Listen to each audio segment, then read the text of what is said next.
तो कैसे हैं आप लोग? तो हेलो दोस्तों, स्वागत है आप लोगों का हमारे इस यूट्यूब चैनल में। मैं सुमन कुमार। तो दोस्तों आज हम लोग बात करेंगे हिंदी के बारे में। जो लोग पार्ट 2 में इस बार एग्ज़ाम दे रहे हैं उसका 100 नंबर का हिंदी पूछा जाएगा और इसमें सारे ऑब्जेक्टिव क्वेश्चन ही होंगे, यानी 1 नंबर के ही क्वेश्चन पूछे जाएंगे। तो आज हम लोग इसके बारे में ही चर्चा करेंगे और मेन टॉपिक होगा कि मतलब किससे रिलेटिव पूछा जाएगा, हम इसके बारे में देखते हैं। ठीक है, इसमें आपको ज़्यादातर क्वेश्चन आएगा हिंदी और इंग्लिश बनानी, जैसे प्रोफेसर को हिंदी में क्या कहते हैं या कॉर्पोरेशन को इंग्लिश में हिंदी में क्या कहते हैं, ये सब भी पूछा जाएगा। साथ ही आपको लेखक जरूर पूछा जाएगा। लेखक, इस काव्य के लेखक कौन है, इस पुस्तक के लेखक कौन है, इसके अलावा उनका जन्म और मृत्यु, ये सब पूछा जाए। ये आपका मेन चीज़ है। ठीक है, बाकी आपको ऑब्जेक्टिव सब कुछ का पढ़ लेना। आज आप लोगों को 150 ऑब्जेक्टिव इस वीडियो में करवाए जाएंगे। तो ये वीडियो आपके लिए काफ़ी महत्वपूर्ण है, इसलिए आप वीडियो के लास्ट तक बने रहिए। आगे बढ़ते हम लोग स्टार्ट करेंगे 175 नंबर क्वेश्चन से। हालांकि इससे पहले का सारा क्वेश्चन आपको इस चैनल पर करवा दिया गया, तो आप पहले का वीडियो भी देख सकते हैं। स्टार्ट करते हैं। सत्याग्रह आंदोलन किन्होंने शुरू किया था? सत्याग्रह आंदोलन किन्होंने शुरू किया था? और हाँ, हम लोग जो अगर एक क्वेश्चन करेंगे तो उसको पूरा एक्सप्लेन कर देंगे। इससे क्या होगा कि आपको एक क्वेश्चन से 3-4 क्वेश्चन ऐसे ही बन जाएंगे। तो बात करते हैं सत्याग्रह आंदोलन किन्होंने शुरू किया था। आंसर होगा ऑप्शन को गांधी जी ने। अब सत्याग्रह आंदोलन के बारे में जान लेते हैं। सत्याग्रह आंदोलन जो कि 1917 में शुरू हुआ था। 1917 में, इसको हम चंपारण सत्याग्रह भी बोलते हैं। ये बिहार के चंपारण से स्टार्ट किया गया था। यह महात्मा गांधी जी का पहला सत्याग्रह आंदोलन था। अगला नंबर क्वेश्चन है 176, जिसका प्रश्न है संपूर्णानंद किस दल से जुड़े हुए थे? संपूर्णानंद किस दल से जुड़े हुए थे? आंसर इसमें हालांकि दिया हुआ ख, लेकिन सोशलिस्ट होगा नहीं। आंसर होगा ऑप्शन को भारतीय राष्ट्रीय कांग्रेस से जुड़ा हुआ था। हम जानते हैं संपूर्णानंद के बारे में, तो इनके द्वारा बहुत सारी पुस्तकें भी लिखा गया। इसके बारे में धीरे धीरे हम अगले क्वेश्चन में जानेंगे। आगे इसका जन्म के बारे में हम जानते हैं। तो संपूर्णानंद जी का जन्म 1891 हुआ था और इनकी मृत्यु 1969 में हुई थी। तो इनसे आपको 2-3 क्वेश्चन ऐसे ही बन जा रहे हैं। आगे बढ़ते हैं।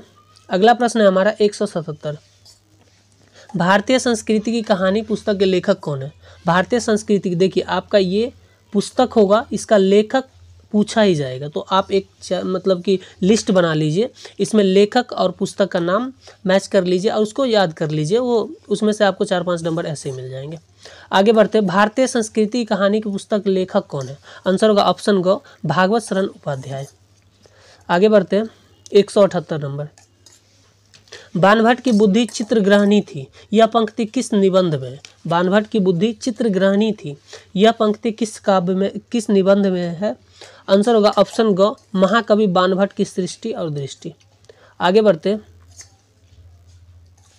डॉक्टर वासुदेव शरण अग्रवाल का जन्म किस वर्ष हुआ था? डॉक्टर वासुदेव शरण अग्रवाल, देखिए जन्म मृत्यु ये सब पूछा जाएगा, तो इसका भी एक लिस्ट आप बना लीजिए। 179 का है। आंसर होगा ऑप्शन ख 1904 में। इसके जन्म की बात करें तो 7 अगस्त 1904 ईस्वी में इनका जन्म हुआ था। उत्तर प्रदेश के मेरठ के खेरा नामक गांव में हुआ था। ये आप लोग इससे 3-4 क्वेश्चन भी बन गया होगा। आगे बढ़ते 180 नंबर, राष्ट्रीयता और समाजवाद पुस्तक के लेखक कौन है? राष्ट्रीयता और समाजवाद पुस्तक के लेखक कौन है? आंसर होगा ऑप्शन घ आचार्य नरेंद्र देव। आगे बढ़ते, अगला प्रश्न है हमारा 181, भागवत शरण उपाध्याय का जन्म किस जिले में हुआ था? इनका जन्म किस जिले में हुआ था? आंसर होगा ऑप्शन क बलिया। बलिया को जो कि यूपी में पड़ता है, यानी बलिया जिले में हुआ था। आगे बढ़ते, अगला प्रश्न है 182, मनुष्य का सबसे बड़ा पुरुषार्थ मोक्ष है, यह पंक्ति किस निबंध की पंक्ति है? आंसर होगा ऑप्शन ग मोक्षदाता राम। आगे बढ़ते, अगला प्रश्न है 183, निगम का अंग्रेजी रूप क्या है? देखिए ये प्रश्न अंग्रेजी और हिंदी रूप, इससे कम से कम 8-10 क्वेश्चन पूछे ही जाएंगे। तो अंग्रेजी रूप यानी निगम का अंग्रेजी रूप क्या होगा? आंसर होगा ऑप्शन ख कॉर्पोरेशन इनका अंग्रेजी रूप होगा। अगला प्रश्न है 184, समाशोधन का अंग्रेजी रूप क्या होगा, यानी अंग्रेजी में इनको क्या कहेंगे? आंसर होगा ऑप्शन क क्लियरिंग। आगे बढ़ते, अगला प्रश्न है 185 नंबर, 185, भारतीय धर्म एक उदार और विशाल धर्म है। भारतीय धर्म एक उदार और विशाल धर्म है, यह पंक्ति किस निबंध में है? आंसर होगा ऑप्शन ग विविधता में एकता। चलो अगला प्रश्न है 186, कर्मवीर गांधी पुस्तक के लेखक कौन है? कर्मवीर गांधी पुस्तक के लेखक कौन है? आंसर घ संपूर्णानंद। ये आप लोग एक लिस्ट बना लीजिए। अभी आपको जो 150 क्वेश्चन करवाएंगे इसमें 12-15 ऐसे क्वेश्चन मिल जाएंगे जो सिर्फ लेखक और पुस्तक का नाम होगा। ये आप लोग लिस्ट बना लीजिएगा, ये इतना है। जैसे भी कर्मवीर गांधी पुस्तक के लेखक कौन है? तो डॉक्टर संपूर्णानंद। आगे बढ़ते हैं। अगला प्रश्न है 187। अश्वत्थामा किनका पुत्र था? अश्वत्थामा किनका पुत्र था? आंसर होगा ऑप्शन ख द्रोणाचार्य। आप लोग यदि महाभारत के बारे में जानते हैं, महाभारत, तो इसमें आपको द्रोणाचार्य, अश्वत्थामा, पांडव, कौरव, ये सब आपको मिल जाएंगे। तो इससे भी क्वेश्चन पूछे जाते हैं। अगला प्रश्न है हर्षचरित एक सांस्कृतिक अध्ययन के लेखक कौन है? हर्षचरित एक सांस्कृतिक अध्ययन के लेखक कौन है? आंसर होगा ऑप्शन को डॉक्टर वासुदेव शरण अग्रवाल लेखक है। ये आप लोग लिस्ट बना लीजिए, नोट कर लीजिए। अगला प्रश्न है 189। इनमें आचार्य नरेंद्र देव का लिखा निबंध कौन सा है? आचार्य नरेंद्र देव का लिखा निबंध कौन सा है? ये भी निबंध है, इसका लेखक पूछ रहा है। आंसर होगा ऑप्शन को विविधता में एकता। ये भी आप नोट कर लेंगे, ये लेखक और निबंध से संबंधित है। अगला प्रश्न है 190। गुणाकर मूल्य लिखित निबंध का शीर्षक क्या है? इनका देखिए, ये भी पूछा जाता है कि गुणाकर मूल्य लिखित शीर्षक क्या है, यानी शीर्षक भी पूछा जाता है। आंसर है ऑप्शन घ मुश्किल है आज रमन की राह पे चलना। आगे अगला प्रश्न है 191। इनमें डॉक्टर संपूर्णानंद का लिखा निबंध कौन सा? डॉक्टर संपूर्णानंद अभी इसमें मतलब ऊपर आया हुआ था, जिसका आंसर था ऑप्शन घ समाज और धर्म, डॉक्टर संपूर्णानंद ने लिखा है। क्वेश्चन रिपीट भी हो रहा है, आप लोग यदि अच्छे से वीडियो देख रहे हैं तो आप इसका जवाब खुद भी दे सकते हैं। अगला प्रश्न है 192। निबंध निकुंज कहाँ से प्रकाशित है? निबंध निकुंज कहाँ से प्रकाशित है? आंसर होगा ऑप्शन ग मानव प्रकाशन हावड़ा से। अगला क्वेश्चन है 193 नंबर। जब तक हम देह की दीवार के पार नहीं देख सकते तब तक सत्य और अहिंसा के गुण हमसे पूरे प्रकट होने वाले नहीं है। यह पंक्ति किस निबंध में? आंसर होगा ऑप्शन को मोक्षदाता राम। आगे बढ़ते। अगला प्रश्न है हमारा 194। गांठ को यदि खोलना है तो उसे अंदर से सुलझाना पड़ता है। यह पंक्ति किस निबंध में है? आंसर होगा ऑप्शन को स्वरूप देखिए, इस निबंध में है ये। आगे बढ़ते। अगला प्रश्न है 195। चित दिवलास किनकी कृति है? आंसर होगा ऑप्शन ग डॉक्टर संपूर्णानंद। आगे बढ़ते। और हाँ, आप अगर यदि हमारे चैनल पर नए हैं तो चैनल को सब्सक्राइब करें। आपको BA BCom या BSc जो भी होगा इससे रिलेटिव आपको वीडियो यहाँ पे मिल जाएंगे। आगे बढ़ते 196। भारतीय नदियों की कहानी के लेखक कौन है? तो लेखक आपको पूछा ही जाएगा, ये चीज़ मैं बार बार बोल रहा हूँ, आप लोग नोट कर लीजिए या एक लिस्ट बना लीजिए। भारतीय नदियों की कहानी के लेखक कौन है? आंसर होगा ऑप्शन घ भागवत शरण उपाध्याय। आगे बढ़ते। अगला प्रश्न है 197। संविधान सभा ने भारतीय संघ की राजभाषा के रूप में हिंदी को स्वीकार किए जाने का निर्णय कब लिया? ऑप्शन होगा आंसर ऑप्शन ख 14 सितंबर 1949 को। अगला प्रश्न है 198। संविधान के किस अनुच्छेद के अंतर्गत हिंदी को संघ की राजभाषा घोषित किया गया? हिंदी को यानी देवनागरी को। आंसर होगा ऑप्शन क 343, अनुच्छेद 343 के अंतर्गत। अगला प्रश्न है 199। इनमें से कौन भाषा संविधान के अष्टम सूची में शामिल नहीं है? कौन सा भाषा मतलब 8वीं अनुसूची में शामिल नहीं है? ऑप्शन होगा आंसर होगा ऑप्शन घ भोजपुरी भाषा। आगे बढ़ते हैं 200 नंबर। राजभाषा का क्या अर्थ है? राजभाषा का क्या अर्थ है? आंसर होगा ऑप्शन ग राजकाज की भाषा को राजभाषा हम बोलते हैं। अगला प्रश्न है 201।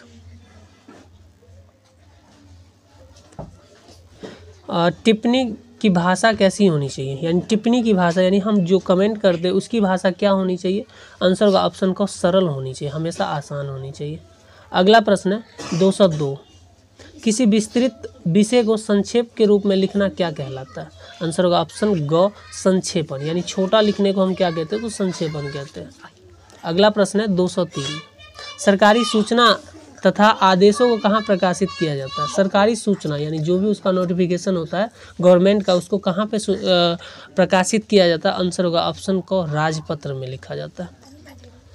अगला प्रश्न है 204। संक्षेपण मूल अनुच्छेद के कितने हिस्से के बराबर होते हैं? संक्षेपण आप लोग यदि 10वीं 12वीं में अगर हिंदी लिए होंगे तो उसमें आप देखे होंगे संक्षेपण निकाले, तो संक्षेपण कितने हिस्सों के बराबर होती है? आंसर होगा ऑप्शन ख 1/3। 1/3 के बराबर होती है संक्षेपण। अगला प्रश्न है 205, प्रारूप तैयार करने की क्रिया को क्या कहते हैं? प्रारूप तैयार करने की क्रिया को क्या कहते हैं? आंसर होगा ऑप्शन क, प्रारूपण कहते हैं। अगला प्रश्न है 206, हिंदी दिवस कब मनाया जाता है? हिंदी दिवस कब मनाया जाता है? आंसर होगा ऑप्शन ग, 14 सितंबर को हिंदी दिवस मनाया जाता है।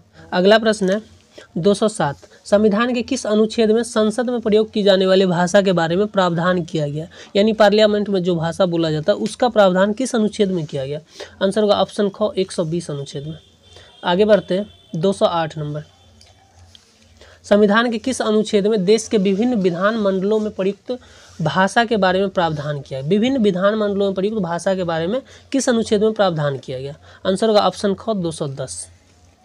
अगला प्रश्न है 209, अलग अलग भाषाएं बोलने वालों के बीच संवाद का माध्यम बनने वाली भाषा को क्या कहते हैं? अलग अलग भाषा अगर कोई बात करते हैं उनके बीच में जो संवाद होता है वो माध्यम बनने वाली भाषा को क्या कहते हैं? आंसर होगा ऑप्शन ग, संपर्क भाषा।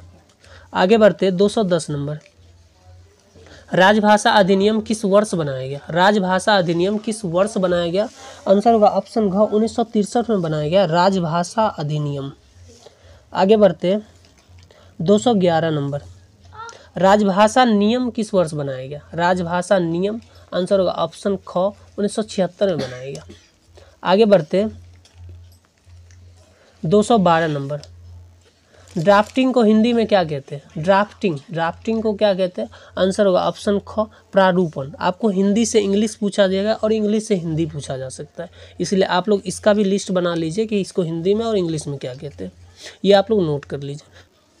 आगे बढ़ते, अगला प्रश्न है 214, मेमोरेंडम का हिंदी अनुवाद क्या है? मेमोरेंडम का हिंदी अनुवाद क्या है? ऑप्शन क, ज्ञापन। आंसर होगा ज्ञापन। अगला प्रश्न है 215, अंतर्राष्ट्रीय मातृभाषा दिवस कब मनाया जाता है? अंतर्राष्ट्रीय मातृभाषा दिवस कब मनाया जाता है? ऑप्शन ख, 21 फरवरी को मनाया जाता है। आगे बढ़ते 216, चांसलर का अर्थ क्या है? चांसलर का अर्थ क्या है? आंसर होगा ऑप्शन ग, कुलाधिपति। अगला प्रश्न है प्रोफेसर का अर्थ क्या है? प्रोफेसर को हिंदी में क्या कहते हैं? आंसर होगा ऑप्शन क, प्राचार्य कहते हैं।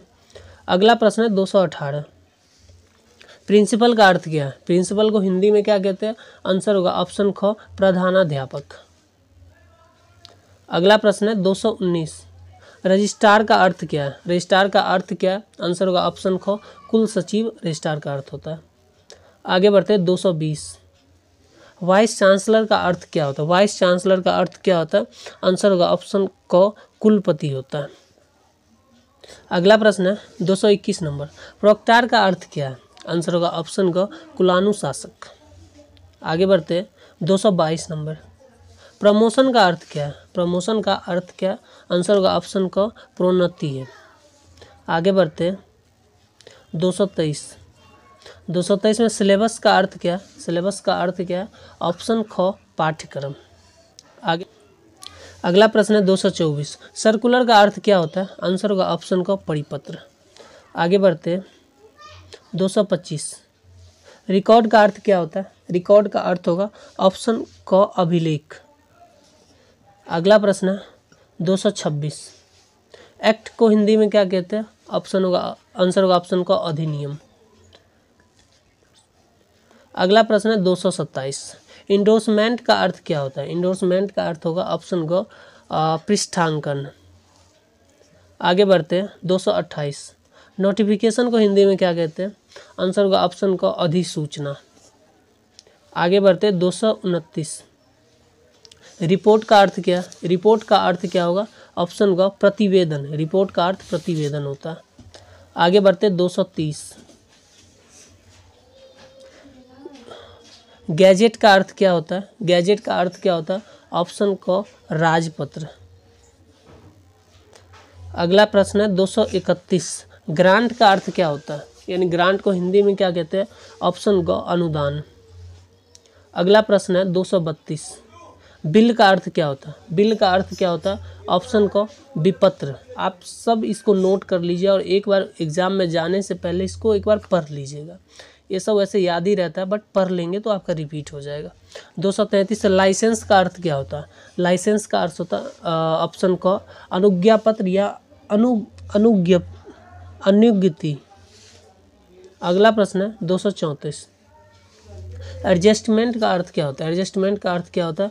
ऑप्शन को समायोजन। आगे बढ़ते हैं 235 इंटरफेरेंस का अर्थ क्या है? इंटरफेरेंस का अर्थ क्या? ऑप्शन को हस्तक्षेप। अगला प्रश्न है हमारा 236 नंबर, क्षेत्राधिकार का अंग्रेजी रूप क्या है? क्षेत्राधिकार का अंग्रेजी रूप क्या है? आंसर होगा ऑप्शन को ज्यूरिडिक्शन। अगला प्रश्न है 237 नंबर, विकासशील का अंग्रेजी रूप क्या है? विकासशील का अंग्रेजी रूप आंसर होगा ऑप्शन ग डेवलपिंग। अगला प्रश्न है 238 नंबर, प्रतिनियुक्ति का अंग्रेजी रूप क्या है? प्रतिनियुक्ति का अंग्रेजी रूप क्या? आंसर होगा ऑप्शन ख डिप्यूटेशन। अगला प्रश्न है 239 विशेषज्ञ का अंग्रेजी रूप क्या है? विशेषज्ञ का अंग्रेजी रूप क्या? आंसर होगा ऑप्शन ग एक्सपर्ट। अगला प्रश्न है 240 नंबर, निर्यात का अंग्रेजी रूप क्या है? निर्यात का अंग्रेजी रूप क्या? आंसर होगा ऑप्शन ग एक्सपोर्ट। अगला प्रश्न है 241 बागवानी का अंग्रेजी रूप क्या? बागवानी का अंग्रेजी रूप क्या? आंसर होगा ऑप्शन ग हॉर्टिकल्चर। अगला प्रश्न है नीलामी का अंग्रेजी रूप क्या? आंसर होगा ऑप्शन का ऑक्शन। आगे बढ़ते 243 नंबर, पारपत्र का अंग्रेजी रूप क्या? पारपत्र का अंग्रेजी रूप आंसर होगा ऑप्शन क पासपोर्ट। अगला प्रश्न है 244 अग्रेसन का अंग्रेजी रूप क्या? अग्रेसन का अंग्रेजी रूप क्या? आंसर होगा ऑप्शन को फॉरवर्ड। अगला प्रश्न है अधिग्रहण का अंग्रेजी रूप क्या? अधिग्रहण का अंग्रेजी रूप क्या होगा? आंसर होगा ऑप्शन को एक्यूजेशन। अगला प्रश्न है 246 प्राकथन का अंग्रेजी रूप क्या होगा? आंसर होगा ऑप्शन को फॉरवर्ड। अगला प्रश्न है 247 कार्यपालक का अंग्रेजी रूप क्या? कार्यपालक का अंग्रेजी रूप क्या? आंसर होगा ऑप्शन ग एक्सिक्यूटिव। अगला प्रश्न है 248 कार्मिक का अंग्रेजी रूप क्या होगा? कार्मिक का अंग्रेजी रूप क्या होगा? आंसर होगा ऑप्शन ख पर्सोनेल। अगला प्रश्न है 249 नंबर, आकलन का अंग्रेजी रूप क्या? आकलन का अंग्रेजी रूप क्या? आंसर होगा ऑप्शन को असेसमेंट। अगला प्रश्न है 250 नंबर, वारिस का अंग्रेजी रूप क्या? वारिस का अंग्रेजी रूप होगा आंसर ऑप्शन ग हेयर। अगला प्रश्न है 251 नंबर, महान का अंग्रेजी रूप क्या होगा? आंसर होगा ऑप्शन का ग्रेट। आगे बढ़ते 252 नंबर, समतल का अंग्रेजी रूप क्या है? समतल का अंग्रेजी रूप ऑप्शन ख प्लेन। तो आप लोग हिंदी और इंग्लिश ये जो क्वेश्चन आ रहा है इसको आप नोट कर लीजिए या एग्जाम में जाने से पहले इसको एक बार रिपीट कर लीजिए। अगला प्रश्न है 253 नंबर, जमानत का अंग्रेजी रूप क्या होगा? जमानत का अंग्रेजी रूप होगा ऑप्शन ख बेल।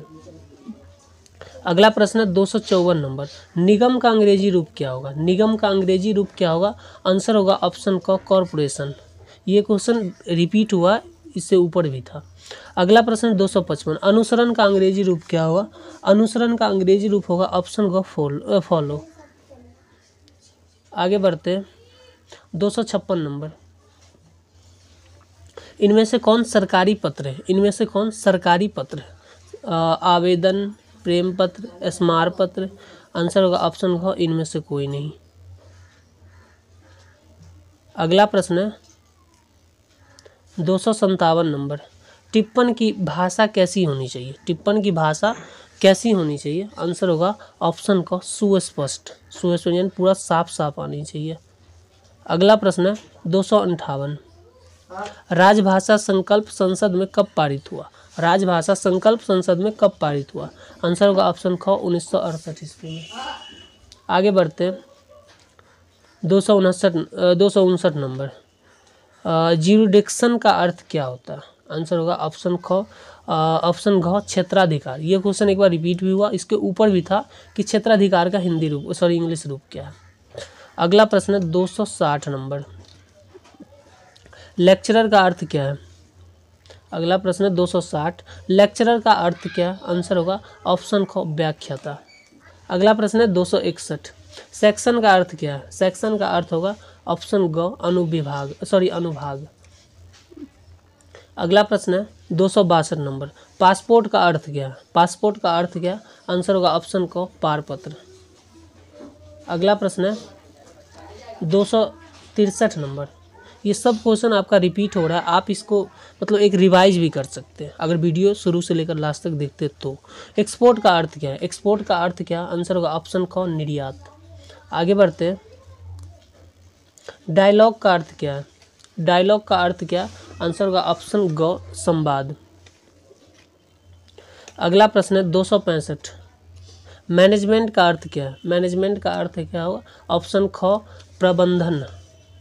आगे बढ़ते हैं 266, परिपत्र का अंग्रेजी रूप क्या है। परिपत्र का अंग्रेजी रूप होगा ऑप्शन ग सर्कुलर। अगला प्रश्न है 267, परिवहन का अंग्रेजी रूप क्या है। परिवहन का अंग्रेजी रूप क्या होगा, आंसर होगा ऑप्शन ग ट्रांसपोर्ट। आगे बढ़ते हैं, कटौती का अंग्रेजी रूप क्या होता है। कटौती का अंग्रेजी रूप क्या होगा, आंसर होगा ऑप्शन ख डिडक्शन। अगला प्रश्न है 269, वरीयता का अंग्रेजी रूप क्या। वरीयता का अंग्रेजी रूप क्या होगा, आंसर होगा ऑप्शन क सीनियरिटी। अगला प्रश्न है 270, योजना का अंग्रेजी रूप क्या।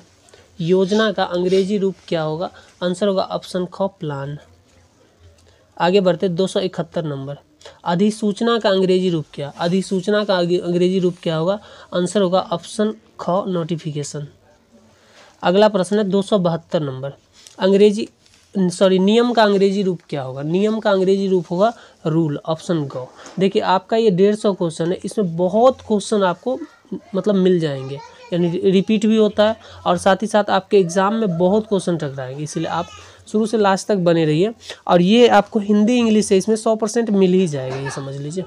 अगला प्रश्न है 273, प्रपत्र का अंग्रेजी रूप क्या। प्रपत्र का अंग्रेजी रूप होगा ऑप्शन घ फॉर्म।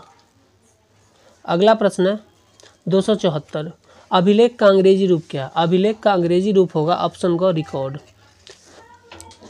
अगला प्रश्न है 275 नंबर, श्रेष्ठता का अंग्रेजी रूप क्या। श्रेष्ठता का अंग्रेजी रूप क्या होगा, आंसर होगा ऑप्शन ख डिस्टिंक्शन। आगे बढ़ते हैं 276 नंबर, शिष्टमंडल का अंग्रेजी रूप क्या है। शिष्टमंडल का अंग्रेजी रूप क्या है, आंसर होगा ऑप्शन क डेलीगेशन। आगे बढ़ते हैं 277 नंबर, श्रेणी का अंग्रेजी रूप क्या है। श्रेणी का अंग्रेजी रूप क्या होगा, आंसर होगा ऑप्शन क ग्रेड। अगला प्रश्न है 278 नंबर, कार्यविधि का अंग्रेजी रूप क्या है। कार्यविधि का अंग्रेजी रूप क्या होगा, आंसर होगा ऑप्शन ग प्रोसीजर। अगला प्रश्न 279 नंबर, अभिकर्ता का अंग्रेजी रूप क्या। अभिकर्ता का अंग्रेजी रूप होगा ऑप्शन ख एजेंट। अगला प्रश्न 280 नंबर, आदर्श का अंग्रेजी रूप क्या। आदर्श का अंग्रेजी रूप क्या, आंसर होगा ऑप्शन ख आइडियल। अगला प्रश्न 281 नंबर, प्रतिनियुक्ति का अंग्रेजी रूप क्या। प्रतिनियुक्ति का अंग्रेजी रूप होगा ऑप्शन क डिप्यूटेशन। अगला प्रश्न 282 नंबर, संयंत्र का अंग्रेजी रूप क्या होगा। संयंत्र का अंग्रेजी रूप क्या होगा, आंसर होगा ऑप्शन ख प्लांट। अगला प्रश्न 283, कॉन्स्टिट्यूशन का अर्थ क्या है, आंसर होगा ऑप्शन ग संविधान। आगे बढ़ते हैं, अगला प्रश्न 284, ज्यूडिशरी का अर्थ क्या है। ज्यूडिशरी का अर्थ क्या, आंसर होगा ऑप्शन ग न्यायपालिका। अगला प्रश्न है 285, वीटो का अर्थ क्या है। वीटो का अर्थ क्या है, आंसर होगा ऑप्शन ख विशेषाधिकार। अगला प्रश्न 286, डिप्लोमेसी का अर्थ क्या। डिप्लोमेसी का अर्थ क्या, आंसर होगा ऑप्शन घ कूटनीति। कूटनीति को डिप्लोमेसी बोलते हैं। अगला प्रश्न 287, रिपोर्ट का अर्थ क्या। रिपोर्ट का अर्थ क्या होगा, आंसर होगा ऑप्शन ख प्रतिवेदन। अगला प्रश्न है 288, इंडोर्समेंट का अर्थ क्या है? इंडोर्समेंट का अर्थ क्या है? आंसर होगा ऑप्शन घ पृष्ठांकन। अगला प्रश्न है 289। रिसोल्यूशन का अर्थ क्या है? रिसोल्यूशन का अर्थ क्या? आंसर होगा ऑप्शन क संकल्प। आगे बढ़ते 290। अप्रूवल का अर्थ क्या? अप्रूवल का अर्थ क्या? आंसर होगा ऑप्शन क अनुमोदन। अगला प्रश्न है 291।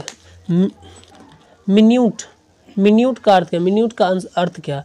आंसर होगा ऑप्शन घ कार्यवृत्त। अगला प्रश्न है 292। एक्सिक्यूटिव का अर्थ क्या? एक्सिक्यूटिव का अर्थ क्या? आंसर होगा ऑप्शन क कार्यपालक। एक्सिक्यूटिव का अर्थ कार्यपालक है। अगला प्रश्न है 293। पर्सनल का अर्थ क्या? पर्सनल का अर्थ क्या? आंसर होगा ऑप्शन ख कार्मिक। अगला प्रश्न है 294। डीन का अर्थ क्या? डीन का अर्थ क्या है? आंसर होगा ऑप्शन ग संकायाध्यक्ष होगा। अगला प्रश्न है 295। एजेंट का अर्थ क्या है? एजेंसी का अर्थ क्या है? आंसर होगा ऑप्शन ख अभिकरण होता है एजेंसी का अर्थ। आगे बढ़ते 296। इंस्ट्रक्शन का अर्थ क्या है? इंस्ट्रक्शन का अर्थ क्या? आंसर होगा ऑप्शन ख निर्देश है इंस्ट्रक्शन का अर्थ। अगला प्रश्न है 297। आइडियल का अर्थ क्या? ये क्वेश्चन बार बार रिपीट हो रहा है, आप लोग ध्यान से इसे देखिएगा, ये सब कुछ आपको समझ में आ जाएगा और याद ही हो जाएगा। आइडियल का अर्थ क्या? आइडियल का अर्थ होगा ऑप्शन ख आदर्श। आगे बढ़ते 298 नंबर। प्रोसीजर का अर्थ क्या? प्रोसीजर का अर्थ क्या? आंसर होगा ऑप्शन ख प्रक्रिया या कार्यविधि, उसी को कहते हैं। अगला प्रश्न है 299। बाइलिंगुअल का अर्थ क्या? बाइलिंगुअल का अर्थ क्या है? आंसर होगा ऑप्शन ख द्विभाषिक यानी दो भाषा जानने वाला। अगला प्रश्न है 300। कुलपति का अंग्रेजी रूप क्या? कुलपति का अंग्रेजी रूप क्या? आंसर होगा ऑप्शन ख वाइस चांसलर। अगला प्रश्न है 301। प्रधानाचार्य का अंग्रेजी रूप क्या? प्रधानाचार्य का अंग्रेजी रूप होगा ऑप्शन क प्रिंसिपल। अगला प्रश्न है 302। कुलानुशासक का अंग्रेजी रूप क्या? कुलानुशासक का अंग्रेजी रूप होगा ऑप्शन क प्रोक्टर। अगला प्रश्न है 303। कुल सचिव का अंग्रेजी रूप क्या होगा? कुल सचिव का अंग्रेजी रूप होगा ऑप्शन ग रजिस्ट्रार। अगला प्रश्न है अनुज्ञा पत्र का अंग्रेजी रूप क्या? अनुज्ञा पत्र का अंग्रेजी रूप होगा ऑप्शन ख लाइसेंस। अगला प्रश्न है 305। विपत्र का अंग्रेजी रूप क्या? विपत्र का अंग्रेजी रूप होगा ऑप्शन ख बिल। अगला प्रश्न है 306। विशेषज्ञ का अंग्रेजी रूप क्या है? विशेषज्ञ का अंग्रेजी रूप क्या है? आंसर होगा ऑप्शन ग एक्सपर्ट। अगला प्रश्न है 307। पारपत्र का अंग्रेजी रूप क्या है? पारपत्र का अंग्रेजी रूप होगा ऑप्शन ख पासपोर्ट। अगला प्रश्न है 308। पथ की खोज डॉक्टर देवराज का क्या है? पथ की खोज डॉक्टर देवराज का ये क्या है? उपन्यास है, नाटक है, कविता संग्रह या इनमें से कोई नहीं? आंसर होगा ऑप्शन का उपन्यास है। अगला प्रश्न है 309। डॉक्टर देवराज किस विश्वविद्यालय के प्राध्यापक रहे हैं? डॉक्टर देवराज किस विश्वविद्यालय के प्राध्यापक रहे? ऑप्शन ग लखनऊ। अगला प्रश्न है 310। डॉक्टर देवराज किस विभाग में प्राध्यापक रहे हैं? ऑप्शन ख दर्शन विभाग में। अगला प्रश्न है 311। डॉक्टर देवराज मूलतः क्या थे? डॉक्टर देवराज मूलतः क्या थे? आंसर होगा ऑप्शन ख चिंतक। आगे बढ़ते 312 नंबर। रामायण में चित्रित संघर्ष किस प्रकार का? रामायण में जो चित्रित संघर्ष है किस प्रकार का है? आंसर होगा ऑप्शन ग दोनों, अर्थात दो भिन्न संस्कृतियों का, दो भिन्न सभ्यताओं का संघर्ष दिया गया इसमें। अगला प्रश्न 313। रामायण में वर्णित केकई द्वारा वरदान मांगने की घटना क्या थी? आंसर होगा ऑप्शन क आपसी संघर्ष के बीच। अगला प्रश्न है 314। अगला प्रश्न है 314। केकई द्वारा वरदान मांगने की घटना संबंधित आपसी संघर्ष के बीज अंकुरित होकर कैसे फल देते हैं? आंसर होगा ऑप्शन ख कैसे फल देते? ऑप्शन क अच्छे फल दिए थे आगे चलकर। अगला प्रश्न है 315। महाभारत में क्या प्रधान है? महाभारत में क्या प्रधान है? कर्म और संघर्ष दोनों प्रधान है महाभारत में। तो ये था आपका टोटल 150 क्वेश्चन। आप यदि एग्ज़ाम देने जाते हैं तो उससे पहले ये वीडियो शुरू से लेकर लास्ट तक ज़रूर देखें। इसमें से आपको बहुत सारे ऐसे प्रश्न जो आपको प्रश्न एग्ज़ाम में सीधे पूछे जाएंगे। तो वीडियो देखने के लिए आपका बहुत धन्यवाद, और वीडियो कैसा लगा वो आप हमें कमेंट करके ज़रूर बताएं।